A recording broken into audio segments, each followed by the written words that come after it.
Good morning, good evening, good afternoon, good whatever. I can see Christoph and Michael. Hello, Martin. Good morning. Good Yes, evening. I just thought about you because I held your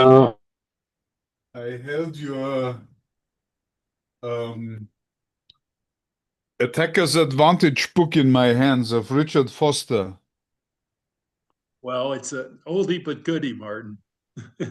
That book changed my life because then for the first time in my life, I found out where this theory is from with the S curve. So I thought, wow, I found it finally. Okay. Because someone told me the S curve when I was a very young student and I carried it with me, but I didn't know where it comes from. And suddenly there was it. And it's an important book, I would say. Well, it also overlaps with pricing models. So the S curve, Martin, you could sort of say anytime something new is launched, there's unique, novelty, and commodity. So unique can be skim pricing. So the S curve is used also. People call it the learning curve or production Hmm. history curve, but that ignores the fact that innovation can create a whole new S curve. So it's an important idea. Oh, yes. Hello, Rich. Um, the Hey, Martin. Good morning. Yeah, it's really an important idea because it's so intuitive and everything. Can we start? Is now 10 already or not? We're too early. I had a very interesting discussion this week with Singapore Chinese cosmetics company, and what they are reporting is that the profit in or the general market in China is very bad. The economy in China is not good. So the all those consumer products are not doing well. This is what they say. But maybe it's a bit like cars, right? The competition is so fierce that it's difficult to make profit with so much competition. And I got some insights, and I wanted to double check with Christoph whether what I heard is right. And I also suggested to them, so why don't you innovate? And then they told me, but we innovate. We have each year 3 to 5 new products. Okay, 3 years ago they had zero products, but then I challenged them, and then suddenly they have tripled the people in the R&D, and now they do 3 to 5 new products. And yeah, but they wouldn't admit that to me in my face. So and that happens, right? Wherever I go, I start challenging the people, mostly small and medium-sized enterprises, and they would never be willing to admit that they need to improve their innovation. But when I meet them again 2 or 3 years later, they fully invested into innovation, and so did this cosmetics company. And and and despite the innovation, they are not doing as well as they did 5 years ago before COVID-19. So I asked a bit around of what is going on, and I heard a lot of interesting things.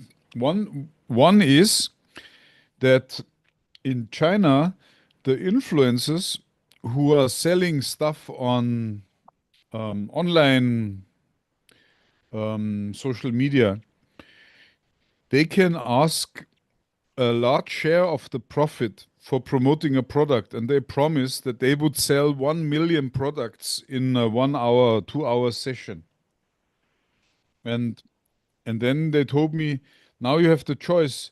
You get one of those influencers on board, convince her to sell your products, and then within 1 hour, you make something like 20 million revenue, of which, let's say, maybe 15 is margin.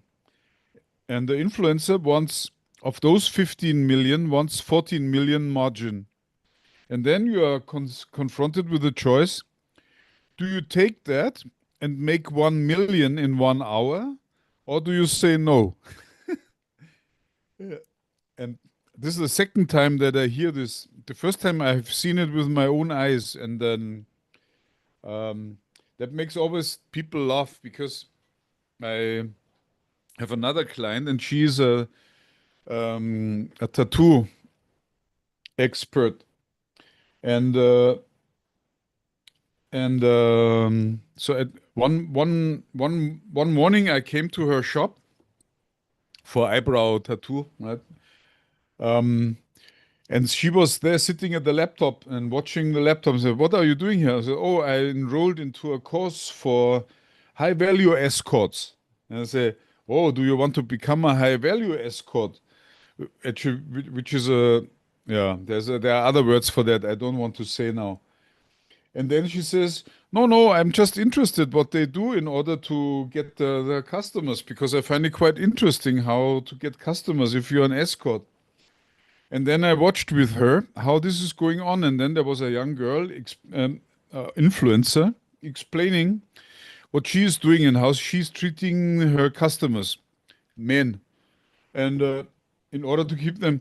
And then you could see in the chat there was always a bell ringing when a new visitor has signed up, and the ticket for taking part in that course is 6 times $1,500 a month. And it was really that every 10 or 15 seconds or so there was a new sign up. So it was going pling, pling, pling, pling all the time, pling, pling, pling. And I was wondering, wow, that's crazy.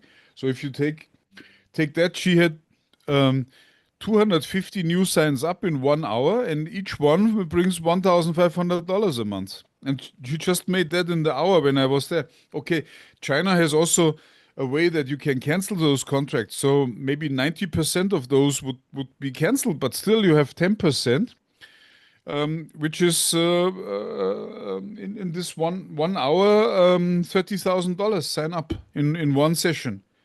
So Christoph, over to you. Is this right, or does this sound reasonable, or is it what would you say living in China?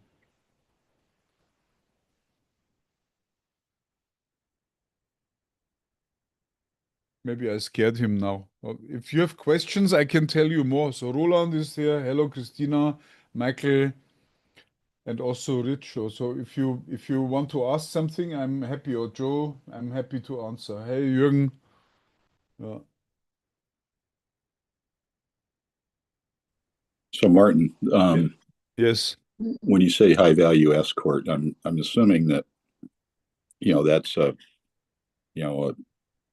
at the level of executive, right? And an entrepreneur is the client. Am I right on that? No. This thing was a course on how to earn money by escorting men to events. Okay, got it. And this is high ticket. It means so for one session they would get $1,000 or so. And those are good-looking women, and the influencer gave a course on how to run this business. This is a business. And Yep. my customer or my client, she's a famous tattoo artist in Singapore. And I came to her shop, and she was watching that event or that course on her laptop. And because I know her well, she let me also see what she's watching on the laptop. So and I asked her, "What is this?" And then so she explained to me that she's now doing this course as well. And so I asked her, "So are you now planning to?" Um, um, Yeah, I remember all that. Yeah. okay, good. Yeah.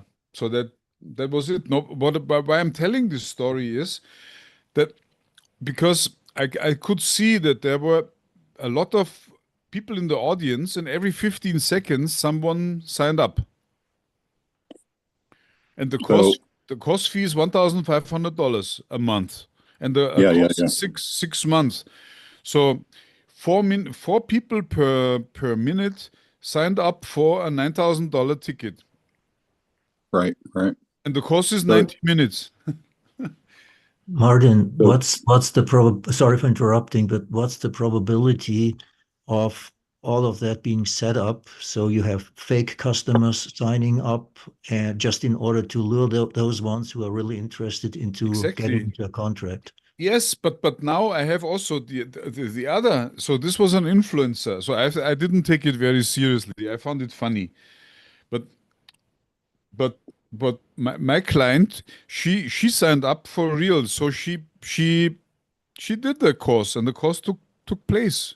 So, and I don't see a reason why she would lie to me. So, but second, now with this cosmetics manufacturer, I know that they were approached by an influencer, same thing, who promised them to do $20 million sales, or maybe not dollars, maybe renminbi, which is divided by 5 is still a lot. $4 million sales in one single hour.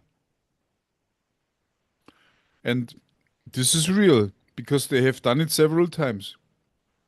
And So, question, is there a contractual penalty in case the influencer does not reach this sales no, numbers? they don't promise anything, but they work on a commission. They want just 99 or whatever. They want 95% of the profit made. So they work on a very high ticket for the commission. But as they make millions in revenue, if this 1 million is still good. If you go away after 1 hour with 1 million in revenue in your pocket, that's quite good, I would say. So when is that money paid? Say Is it again? paid after? Is it paid after the shipments are taking place, or No, before? in China, I would say you prepay. Without prepayment, nothing is shipped. I was hoping to have more information from Christoph, but he left. So, yeah. But what I can tell, I order every now and then from China because it's just next door, and and those online markets, they all require prepayment. Nobody would ship anything without having the money in a bank account. And prepayment in China is also very simple because you can pay from the equivalent of the WhatsApp in China. That comes with a payment system. It's called WeChat, Weixin. Yeah. So, and I used that one. I told you earlier, I was the first week of January, I was in Yunnan in China, which is really next door to Cambodia and Thailand. So, and I used the Weixin for the WeChat for paying, even for ice cream on the roadside. Nobody's using cash anymore in China. They hate it. So you can pay directly, and maybe for those remote courses, I'm quite sure. China being a developed socialist system, they have a money back guarantee. So if you cancel your subscription, you would get your money back. But still, not everybody wants the money back. Some people stay.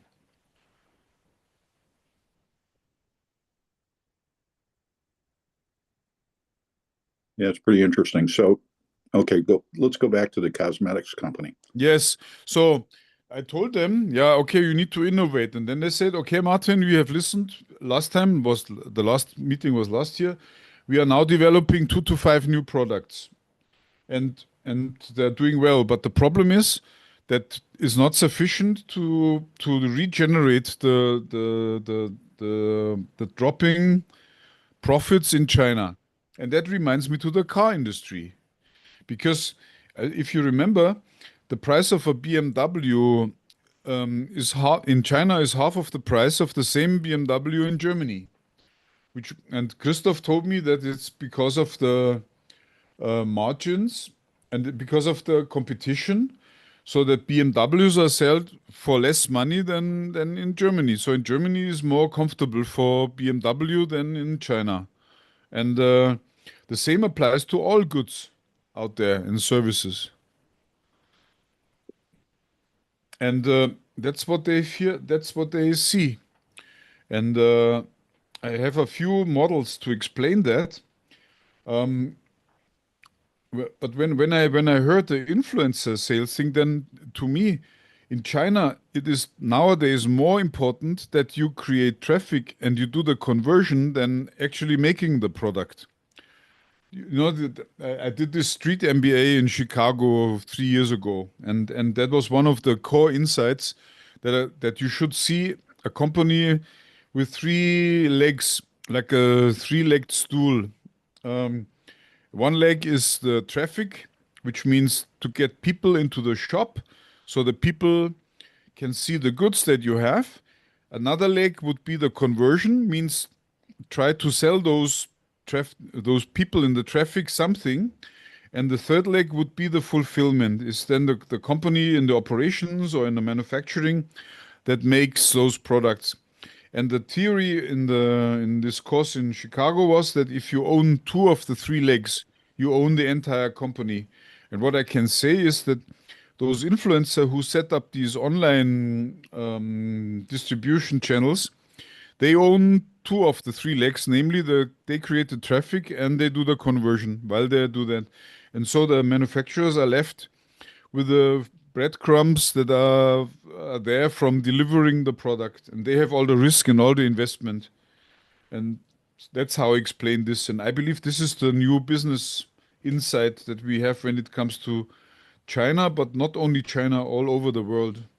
That's my explanation. Maybe you have a better one. I don't know. Or what to look for.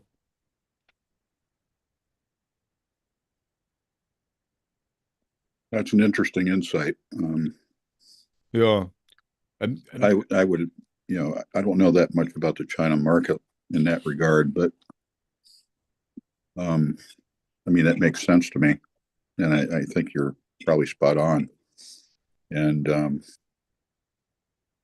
it's similar to Airbnb. Airbnb created the same thing. They created traffic for your hotel room in your home. You have one hotel room, right? Each home has a hotel room, which is the guest room.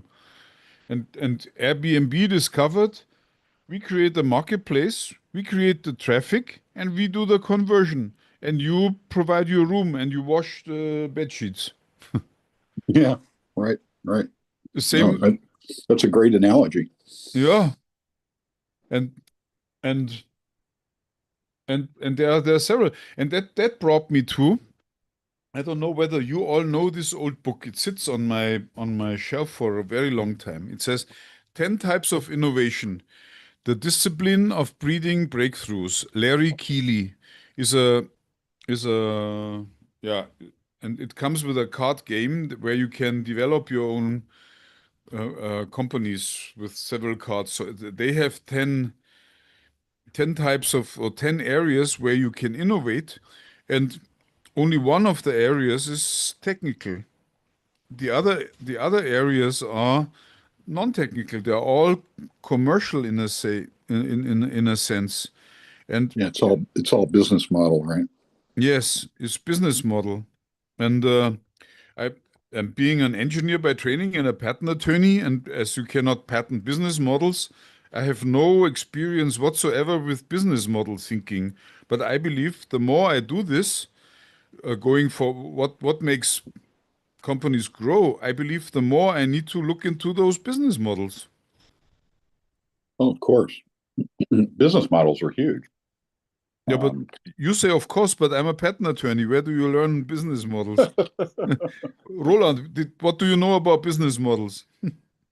Not as much as I should do in order to to give a qualified answer. But what struck me during the past 15 minutes is the following one. We almost exclusively focus on the provider side when it comes to innovation. So the companies we are handling, what we don't do, and that became very, very clear based on the examples which you just mentioned, is we neglect the buyer side. So if you tell me that there are numerous people signing up for $1,000 events just by listening to an influencer, or if I hear that in China things are bought via internets and immediately paid via what is it, WeChat or whatever, Yes. then we really should take a closer look to the buying mentality of the potential customers. So we are provider orientated in our recent analyses, and we just have to look at a little bit more at the buyers. So I just today read an article, I don't know if it's true, but Tesla is giving up some of its models, and Elon Musk is focusing on the robotics industry. I heard that, or we talked about that, I mean, last week or 2 weeks ago, that official support for e-vehicles in China is diminishing. It's like completely change of a whole industry sector. A trend was created, electric mobility was introduced into the society, and now there's some sort of industry shakeout. Those who have enough potential to sell cars may do so, and the rest has to fight with the reality of conquering a market. When it comes to cosmetic industry or escort service industries, okay, I don't have any experience with that, sorry. We just have to look at consumer attitude. What makes people buying things? If the consumers are teenagers, they probably buy without even thinking. They find it cool because some influencer posted it on Instagram or TikTok or wherever, and they buy. I don't know if that can be a true model for selling products in high technology industries. Yeah, but these are the things that the thoughts which are running in my brain right at the moment after being introduced to. Okay. No, To, but coming back to Rich, when I said, what do I know about business models? And as a patent attorney, I must say, very, very, very little. And then he chuckled and said, but this is where we should be. Yeah, I really believe that we should look at innovation, and the Ansoff matrix also has a space for that, because you can, the Ansoff matrix comes with those 4 quadrants, right? And the first one would be market penetration. You change nothing in the market and nothing in the product, but you sell more to the existing people. And then you create new products. It's product development. That's one axis. And the other one would be you develop your business by innovating in the business model. And I believe that's highly underused, leveraged, because we engineers, Underrated. whatever, I would never think in a new business model when I could at the same time develop a much better product and look for people who want that. While it might be the much smarter move to use the same product, let's speak in the category of Airbnb, the guest room. Let's make a smarter use of the guest room so that you can rent it out. And I believe that's where we should move as a general thing, because then also the as you mentioned, Roland, the target is the market, right? The consumers who pay for the thing ultimately, and we must make it convenient for them to buy and also desirable to buy, and the business model has a. I just read you from the Keeley book, the 10 types of innovation. A key page is 6 principles for using the 10 types of innovation effectively. Principle number 1: understand all 10 types of innovation. Virtually all projects can improve just by knowing and deeply understanding the value and subtleties of each of the 10 types of innovation. That's a mind-boggling statement for me as a patent attorney. Principle number 2: de-emphasize reliance on products and technology. These are the easiest capabilities for competitors to copy. Principle number 3: think about categories as well as types. Consciously try to imagine new ways to configure assets, build platforms, and foster fresh experiences. Principle number 4, use the 10 types of innovation, those types of innovation that matter most. Use diagnostics to understand which types of innovation you and others in your industry tend to overlook. Principle number 5, understand what your users really need. User research can help you know what is relevant to customers and what surprises other types might help to deliver. Final principle 6, use enough of the types of innovation to make a splash. Using 5 or more types, integrated with care, is nearly always enough to reinvent a category and become newsworthy. These were the 6 principles for using the 10 types of innovation effectively. And if you ask me, for the past, I don't know, 5 years, I was circling around how to do better R&D.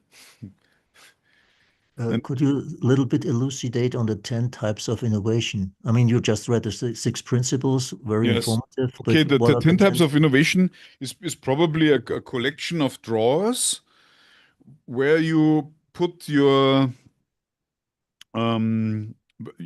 you categorize your business. You remember I brought the categorization from the Chicago Street MBA, which says each business is to be seen as a three-legged stool, and one leg is the traffic, one leg is the conversion, and the third leg is the fulfillment. And so they have set up 10 legs, a 10-legged stool, and one leg is the profit model, another one is the network, a third one is the structure, and a fourth one is the process. That's what is internal. And then there is product performance, product system, service, channel, brand, and customer engagement. So these are the 10 types of innovations. These 10 drawers. And you start by categorizing your own business. And my plan is to categorize my patent attorney business, because if that applies to all businesses, then it also applies to my own business. And the promise is that already by applying that drawer model onto your own business, you get a much better understanding of the values and the subtleties of each of the types. So does this help, Roland? I don't think so. It was very abstract. It was very abstract, and if I had it in writing, I could base my thoughts on it. But yeah, one thing which came to my mind, but let's just explore it. When you ask about business strategies and how to conquer a market, the first thing which comes to my mind is the BCG matrix, which is interesting because in the 4x4 group, the most prevalent matrix seems to be the Ansoff matrix. So let's explore the BCG matrix. If I have a new customer, let's say a startup, and he presents an idea, then I would try to recommend him, first of all, follow the BCG matrix, which is very clear-cut. You have an idea, you are an underdog right at the moment, and what you have to do is grow, capture some market equivalence, become a rising star, where you have extremely high growth rates and trying to capture the market. And the ultimate goal is to become a cash cow, so that your product or service is running so good that you can really generate revenues, which, by the way, should be used to invest in new business fields. So we are outside of the present BCG matrix, focusing on an additional product or service.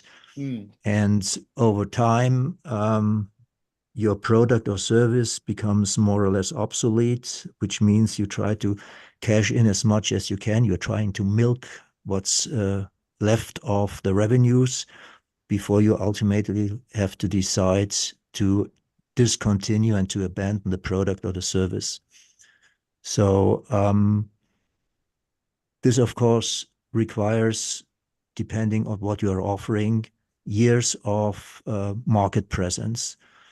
When we talk about what Chinese or Western teenagers are buying in order to satisfy their cosmetic needs, volatile trends, which are heavily being influenced by influencers, then we are probably not talking about the same things which we as patent attorneys usually are talking about. Of course, that's also a market, but if we talk about high technology, if we talk about expensive things like electric vehicles, like robotics, which become useful for everyday households, then we are talking about really high-tech things and things which need investment and which require proper planning and buying decisions by customers. So it might be nice trying to combine in some sort of three-dimensional model the BCG matrix with the Ansoff matrix. Maybe someone has an idea how to present that graphically, so that we can show how one business idea being presented in the BCG matrix spills over to the Ansoff matrix. Well, what I can tell you is that Easy. an idea. Easy? Risk. Okay. Easy risk. You just failed to meet the BCG metrics. So then you add corrective and preventative actions to make your Ansoff matrix complete. I'm lost. Once again, please, in simple words. And also All right, pick a single BCG metric you care about. Just one. Pick one. Electric vehicles, we are at starting phase, or a little bit more mature, but okay, electric vehicles. Electric vehicles. Okay, what's the risk that if you don't sell electric vehicles? You go bankrupt. Okay, cool. So you risk going bankrupt if you don't sell electric vehicles. Okay, so now you have to have corrective and preventative actions to your Ansoff matrix. Okay, in the case of electric vehicles, which is a real industry turner, that means I have to make decisions which affect my business over years and even decades. So I can tell you the situation right here in Europe. The European Union, of course, very much emphasized electric vehicles, which meant that many manufacturers and many suppliers absolutely focused on electric vehicles. Before that decision was taken, there were years of discussions of shall we do it, shall we not do it, pros and cons. And the industry kind of adapted.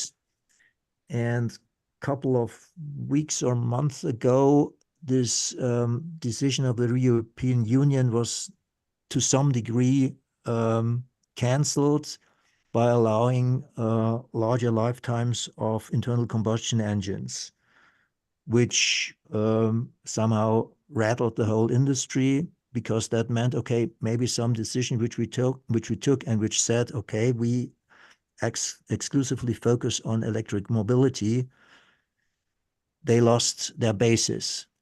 So we have a certain uncertainty. So how do you behave like that as an industry tycoon who has to steer his company into the right directions if you don't know what the political and the legal framework will be in the next few years?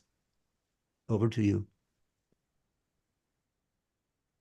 So, hey, Roland, going back to your suggestion and idea of overlaying the Ansoff with BCG model, you have to remember that BCG model was originally a concept to understand the dynamics of a business unit within a particular corporation in an analysis.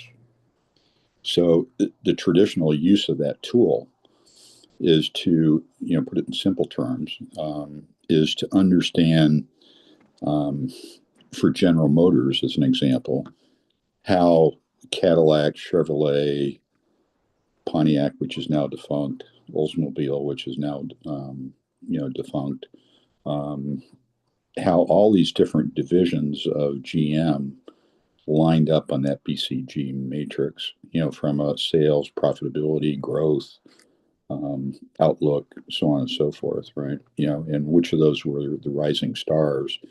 You can look at, you could break that down even to the model level of a car manufacturer. And you could do that across the board with any car manufacturer out there, whether it be electric or, ICE, style engines. So just to be clear that you understood that, that's the origin of that model and that tool. To overlay that with Ansoff, in a 3D, kind of representation is an interesting challenge. But it would have to mean that, now you're looking at, a startup versus a ongoing business, right? And the connotations there are not really valid, right? You really don't have a rising star, kind of business unit within a startup typically, until they're, later stage, right?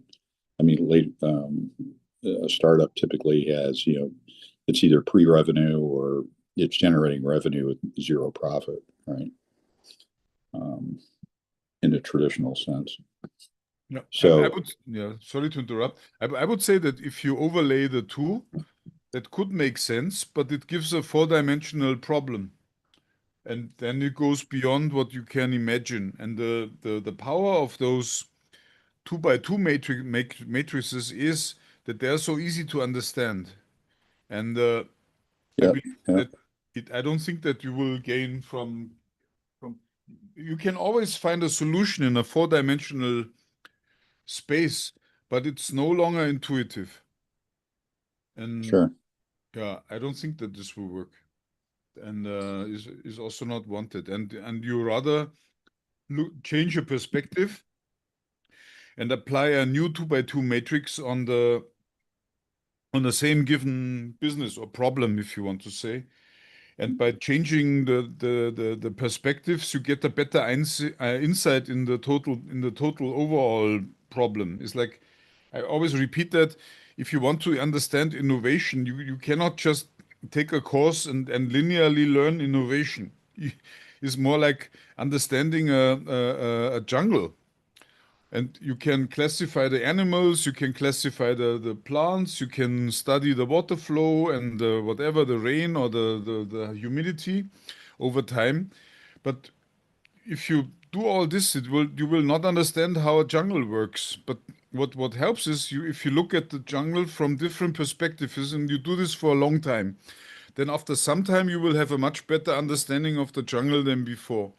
And the same applies to innovation, I believe. If you cannot learn innovation by attending an innovation school, otherwise, there wouldn't be 1,000 new innovation books each year, for example.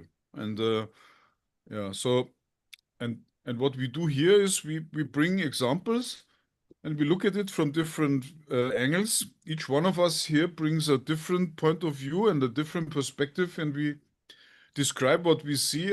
But we are all blind men, and we are touching the elephant, and describe it with different features. And I'm very humble when it comes to that. Right? People always think that the patent attorney must be the expert for innovation. Why? Because you do patents, right? And patents is magic. A magic object in the area of innovation. And because we master that, we must know innovation. No, the truth is we don't know more than anybody else. But going back to the cosmetics thing, Yes. Company. So if you take the idea of the business model, right, and you look at the circumstances as they just described to you, Yes. that okay, we've got to pay them 98% of the profit, right? Mm-hmm. One strategy from a business model standpoint could be we're going to do that and we're going to generate those sales. Now the business model needs to be implemented around keeping those people that were those first-time buyers and getting them into a cycle of use of the product afterwards, right? So that they come back as repeat buyers. Yes. Because that's the problem with a lot of businesses. They get a customer one time, and that's it. You know, it's the piano problem, right? You only sell a piano once, Mm. and you know, that's the challenge, right? So Yes. the business model needs to, you know, emphasize, you know, bringing those people back and turning them into, you know, a lifetime customer, or at least being able to generate a significant amount of revenue from the and share of wallet of that particular individual that's, you know, in the funnel, so to speak, right, as a customer. Mm-hmm. Yeah, yeah. Uh, I believe the advantage of thinking in the 10 types of innovation business model drawers is that you get a very large number of possible combinations. And sorry. And that gives you so much variation that you can easily try out new things, and you have a completely new business by changing 3 or 4 of those. As is suggested, you should change 4 or 5, and that will give you a big splash. And the other way around, you remember Frank Mattes, the now and new? Yep. Yeah, he did an analysis. He went to an MBA school in Switzerland, and there were 38 C executives, and they did some sort of Swiss Street MBA, whatever, right? And he asked each one of them, so what do you have innovation? And then say, yes, we have innovation. I said, is it incremental or is it non-incremental? And then there was, oh, of course, incremental, incremental. And then he started to analyze those innovations and compared the business model with the innovation to the business model before the innovation. And then he said, if you change more than 2 or 3 of the aspects, then you are automatically in non-incremental, and you need a very different tool set as compared with when you do incremental innovation. And that was really something, an eye opener for me when he said this. That was the first time that I looked at the 10 types of innovation book. And you inverse it now, Rich, by saying, yeah, we should change this or that and this or that and do that one and that one and that one. Yes, I agree. I fully agree. But that's only one of the zillions of variations that you can do when you split up business model into 10 channels. Yeah, I mean, the each one of those needs to play a role, you know, whether it's existing role or it needs to become a hybrid, or it Yes. needs to become something, you know, completely different than what you have today. Let me give you a real case example, right? When I was still in corporate, I had learned about Rolls-Royce had made a major change in their aircraft engine business. Okay. And they were selling, instead of engines, and selling replacement parts and service, you know, post sales, right? Yes. They decided to change the business model and offer payment by hour. Okay. So they still retained ownership of the engine on the aircraft, Okay. but they got to service it and they got to maintain it, okay, and then supply parts. Yes. And basically, you know, the customer, you know, basically just had a flat fee Yes. that they paid, right? So, you know, I let that sort of stew in my head for quite a while, and then, you know, I thought, man, what if we as an organization went to a large industrial company and said, hey, if you used all of our products across all of our divisions that are possible within your plant for, you know, whether it's a greenfield or a brownfield project, Yes. then we're going to lease those to you on an hour basis based on productivity. So I talked to a couple of people in innovation about that within the company, and And they told me, they said, hey, that's a really cool idea, Rich, but there's no way that our company would take that kind of risk. Yeah. Right? Okay. I But see. but there's there's going to be somebody out there in the industrial environment that does that tries it, right? And then sometime later there was a company called Pearson Packaging, which is on the west coast of the US, and they came out with machine as a service. So basically it was the same thing, just basically applying it to their packaging equipment, and instead of selling that machine to a food company or a beverage company, they're now, basically putting the machine in, and the customer pays them a monthly fee, a flat fee. Now, I Yeah. haven't been able to discover how successful or how poorly that program is running, but that was out there. And I guarantee you find a bank who would finance the thing. Yeah, so that's the other challenge, right? I mean, that's why you got to be deep pocketed, to be able to do that. And that's, again, comes back to what's possible as a startup, what's possible as a young growth company, what's possible as a hyper growth public company, like a SpaceX or Yes. a Tesla or whatever, right? Yeah, just to chime in here, this is Coleman, by the way. Yeah, Rich, I agree with you that especially when you, as a startup, you can grow in different directions much quickly, meaning you can change your model quicker.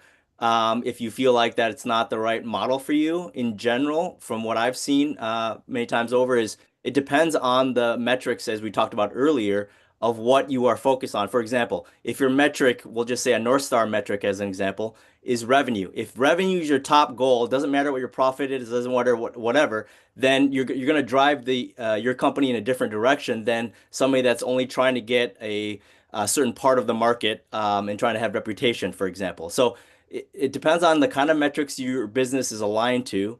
Having things like the BCG model is very important, but that's not the only model. There's many models out there.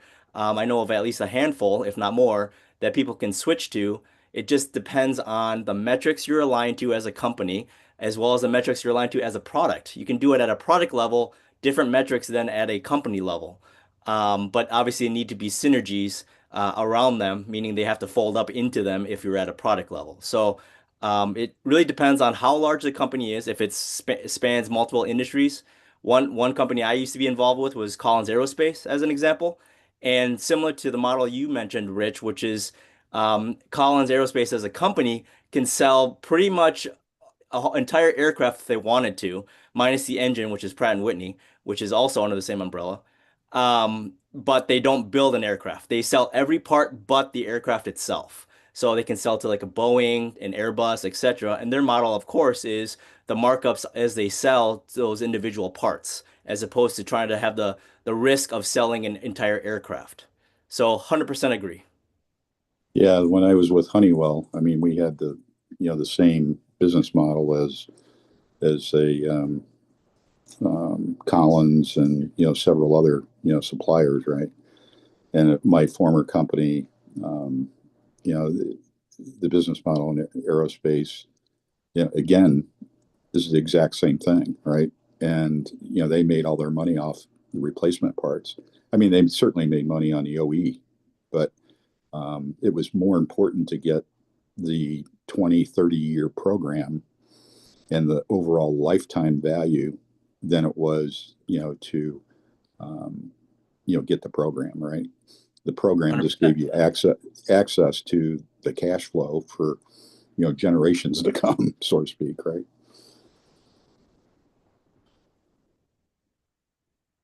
Yeah, but Yeah, Rich, Michael here. yes, So go ahead. GE did something to what you said at Rolls-Royce, Rich. GE on the Dash 8 locomotive, they started a program called Pay for Performance. So they went to Union Pacific and they said, look, here's the Dash 8. You could buy it for $2.5 million, or you can pay per drawbar horsepower hour. So if Union Pacific is hauling 110 cars of coal or whatever, if the GE locomotive performed, flawlessly, um, the the amortization of the locomotive would basically be more profitable for GE to charge per horsepower hour.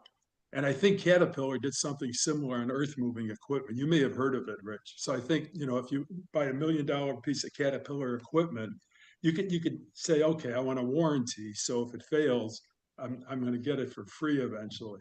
And GE did something similar. If the Dash 8 didn't perform per contract, Union Pacific would end up, of course, having a risk where you shut down the locomotive, or even if you're pulling it with three, you shut down one and it costs you productivity if you're the railroad. And when I was at Collins, we sat in with Pratt and Whitney. We talked about strategy because they were responding on aircraft engine to what you mentioned at Rolls-Royce.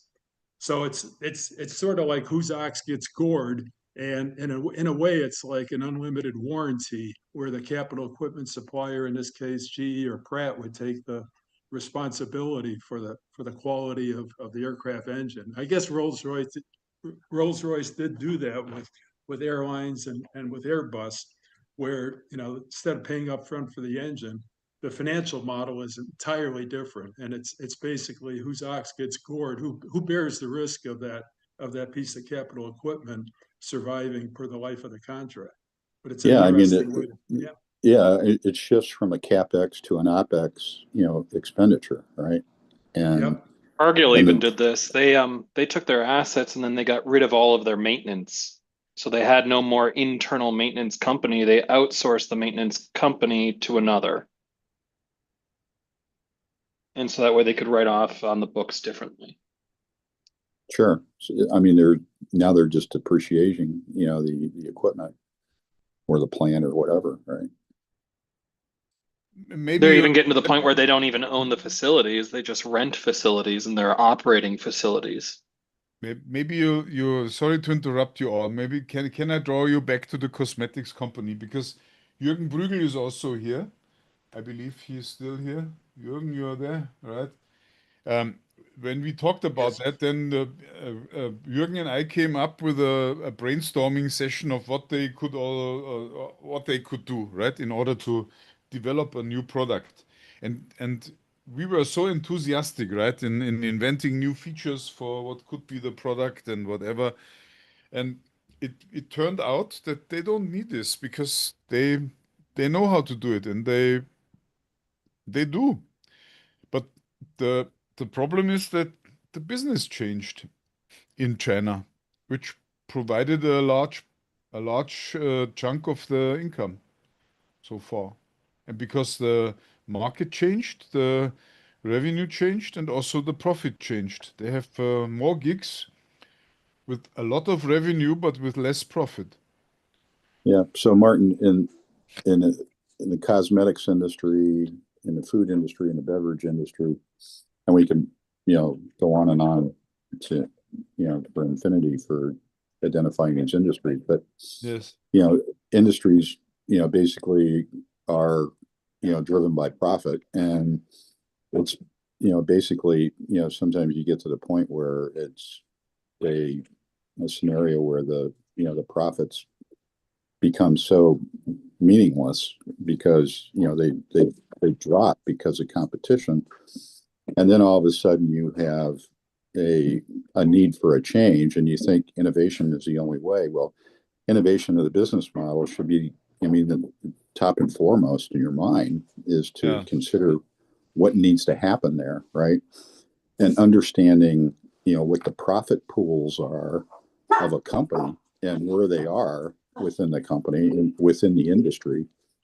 And that's why, you've got to go back to a very basic understanding of an assessment of the company and understand all those things. So when it comes time to say, okay, we need to change the business model, you have all those metrics and all those parameters in front of you that you can understand what's going to happen if we shift from, Colin's comment a minute ago, from a revenue metric to now a market penetration metric, right? Yes.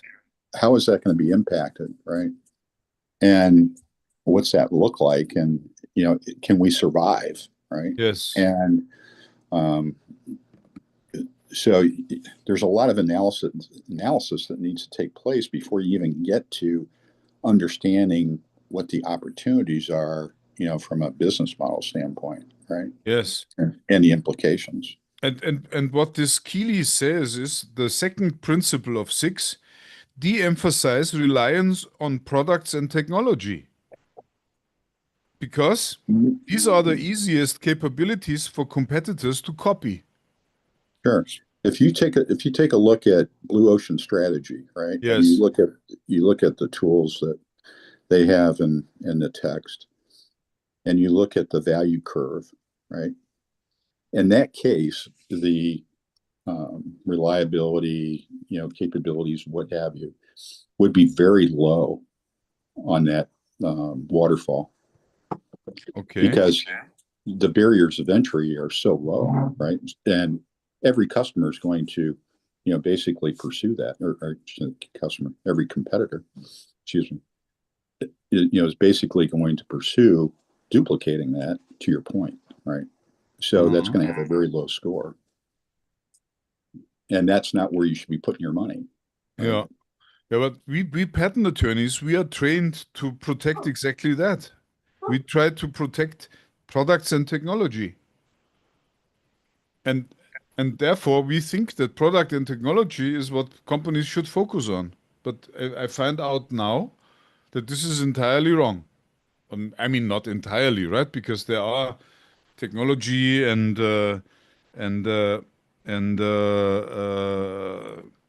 products companies that are very successful. But similar to the Airbnb example, the Airbnb took the traffic and the conversion, which means they sell the space and you are left with the bed sheets to wash. and and they have the biggest hotel in the world because they can rent out, they can combine single rooms into one big hotel that you access via internet. And that's, they just followed that. And of course they had other technology that they're using, but it's not really something that you cannot copy. But what they did is they somehow made it to a star principal company. So, Yeah, one of the things that could be interesting for your client would be, to take a look at those 5 products, right? Yes. And if, depending on the nature of those products, are they incremental, or are they breakthrough, or Yes. radical, whatever term you want to use, or an entirely different class, they may want to, I hate to use the term play, but they might want to play with the business model, right? And understanding, the dynamics of how a new product would shape up in the marketplace based on, a new business model versus their existing. Yeah. And maybe one of those dimensions is okay, we're gonna cut a deal with an influencer, and after we generate, 1 million orders, we want to keep, 10% or 20% of, those buyers, right, Yes. in the pipeline Yes. for repeat purchases, right? Yes. And then build the business model to reflect that. Yes. And maybe just to add on that, there's also a reason why corporations or companies in general keep their business strategy under the umbrella of proprietary information, right? It's the secret sauce beyond the technology piece, right? Obviously, people come to IP lawyers for the technology piece, but the proprietary piece is what they keep in house. It's not something that they readily share all the time of what their strategies are. So working through understanding what the right strategies are, as Rich indicated, in terms of with the different products that they have, is this the right avenue to pursue? Are these the right kind of customers? Do you have the wrong kind of customers you're pursuing, etc. Just to identify what each product makes sense to be, and then evaluating what kind of bundling might make sense, or what kind of options, pricing, etc. So there's a whole avenue of business strategy that needs to be considered as they create new products or iterate through products. Yes, I Exactly. agree. And what I want to say is that I feel as a patent attorney today, with what I've seen now and learned over the past 5 years, I feel very badly educated for my job, because I know very little of the entire spectrum. Well, And one of the challenges with a startup is that, often they have, very poor information on the channel that they're going to use. And they have very poor information on the market, right? yeah, And they focus on the product, instead of, the three-legged stool, the product, the market, and the customer. And, there's a fine balance there that yeah, you need to understand. yeah. But actually, is my plan to go more into that business model knowledge, because I believe is really important, and also try to think about how to protect those business model inventions. Yeah, so Yes. you may want to look at Alexander Osterwald. Yes. I mean, he did his PhD on that, but on business models, and he's written a number of books. And then I can give you some other resources to take a look at. Yeah, There's I have the Osterwalder books. It's about 5 books in a box, and yeah, it's the yeah. same. Is it Wiley or not? Is it, wait, it's not Wiley. It is Wiley Publishing House, the publisher, and a famous title is The Invincible Company. Yeah, exactly. Yeah. Yeah, and Yeah. Sorry, go ahead. I have the model of the fuzzy front end is from that book, from the Invincible Company, because people always overestimate how the fuzzy front end looks like, and or underestimate, I would say. Yeah, For sure. underestimate. Yeah, For sure. Maybe something that might help, at least from a startup and venture capital perspective. I've talked to venture capitalists plenty of times, and more often than not, when you ask them what are the big things that they look at for a successful company or a startup, is less about the product. It's more about that they've got the strategy that makes sense and they have the knowledge in that niche or that industry.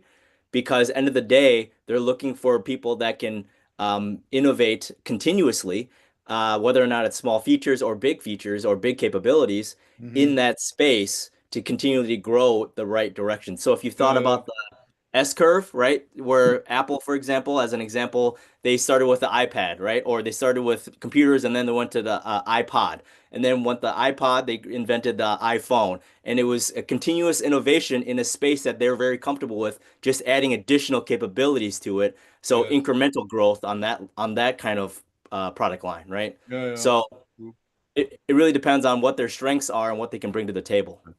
Okay, people, we reached the end of our hour. Enough for today. See you next week. Thanks for joining. It was really a pleasure today. Thank you for the feedback, and have a good weekend ahead. Goodbye.